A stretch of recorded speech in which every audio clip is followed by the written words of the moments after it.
تخيل ان انت ممكن تتقتل عشان جبت جون في نفسك.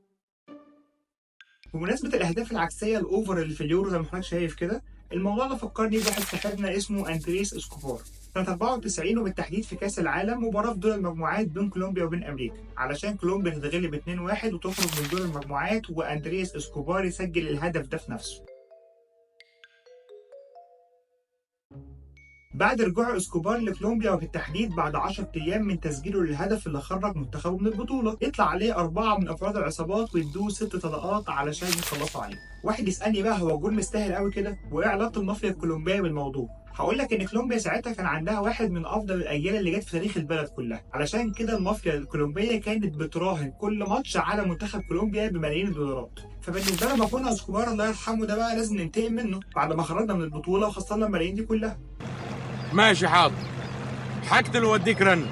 فخلي بالك عشان لو جبت جون في نفسك